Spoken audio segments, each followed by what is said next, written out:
Alright, so in this video I'm going to show you that how you can add a relationship between a comment and a post. Alright, and we're going to also do a migration to add a relationship, and we're going to change something also in our models. So first of all, what is a relationship between a post and a comment? Just in general, what kind of a relationship is between a post and a comment? A post can have many comments. Yeah, that's true. And a comment can belong to a single post. That's also true. So they have a relationship in different directions. A post can have many comments. This is relationship is called one-to-many. And a comment can belong to a single post, meaning many to one, basically, right? So, or many comments can also belong to a single, so many to one. So looking at our database of comments, we have some sort of an ID for the comment, which is I think ID. We have a title for the comment. We have the body for the comment. We don't really have any post ID. And this is actually required if you want to create a relationship between a comment and a post. Why? Well, by looking at this table, columns and rows, I can get all the comments based on the post ID. I can say that give me all the comments with the post ID equals to 1. That means I'm going to get this comment, I'm going to get this comment, I'm going to get this comment, I'm going to get this comment. And that is the part that is called the relationship. There is a relationship between the post and the comment that allows us to get all the comments and also a post for a particular comment. So right now we're going to work on this one. A comment can belong to a single post. All right. So we need to create a reference from a comment so that the comment will know which post it belongs to. All right. So for that, let's actually first check out our database. You can see that the comments currently does not have anything called post ID. All right. Post ID over here, by the way, refers to the primary key of the post table. All right. So if I go over here and I say select all from post, the primary key in this case is ID that uniquely identifies each post. So let's start with the migration.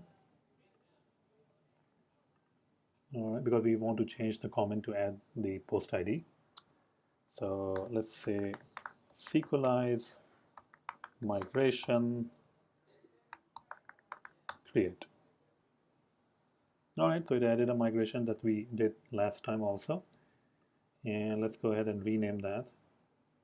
And only this part. What are we trying to do in this migration? We are adding post ID to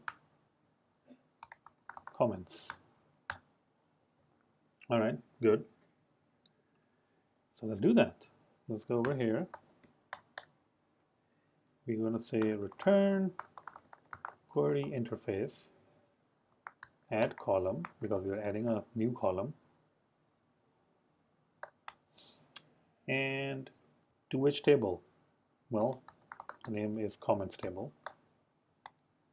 And by the way, I mean we are creating a, we have to do this because we have to tell the comments table, this is a comments table by the way,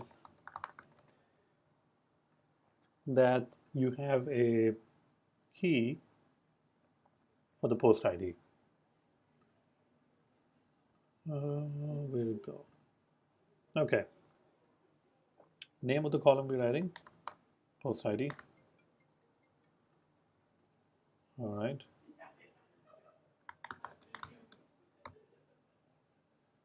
All right. And now we can define it. Type sequelize dot integer, allow null, nope, don't allow null. A comment cannot exist without a post, so post ID cannot be null. References, now this is something new. The post ID over here referred to the post table or the model. So model in this case will be post. What is the key in the post table that it should map to? That is ID. That's the primary key of the post in the post table. Let's go over here. Select all from post. See, ID. That's the primary key in the post table. That's exactly what we're saying. In the post table, this post ID is actually it's actually belonging to the post table, and it should map to the ID column. We will just do the reversed in the down. All right, over here, down migration. So return query interface dot remove column, and we have already learned how to do that.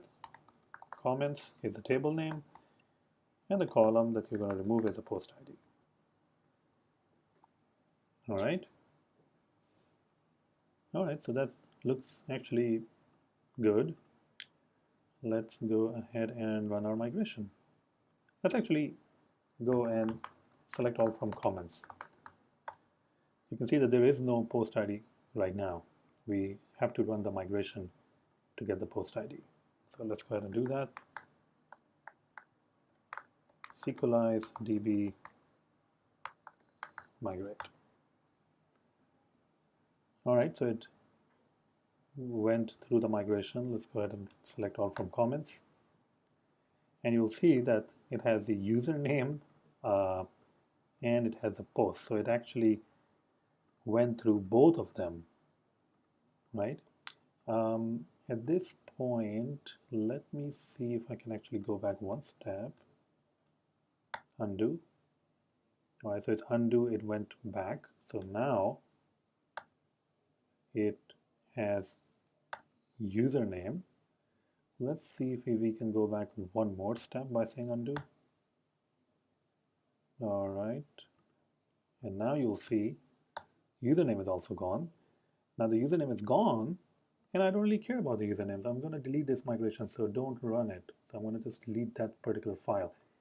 But remember, you only delete that file, only delete the migration once you have undo it. All right, don't delete it prematurely. Don't delete the undo the migration file and then say, oh yeah, undo it. Well, the migration is already gone. Too late, and you're going to be in problems. All right, now let's go ahead and run the migration. It's going to run the migration, which is post ID to comments. I go back over here. You can see the username is not there, but post ID is there. And let me see if I can show it to you over here. If I say \d plus comments, that will return me the schema of the table. And you can see over here that the foreign key, that is basically what gets added when we did the migration, and we said about references. So basically it is saying that the post ID over here actually belongs in the post table. See? All right, and it maps to the ID in the post table. So don't be just putting IDs over here. The ID that you put in post ID will always be coming from the post table. That is how we are going to make sure that this post ID actually belongs to something. It's not like entered by user. It belongs to the post ID. All right. So that was a little bit more of a complicated migration, and next I'll show you how you can create these relationships for your models.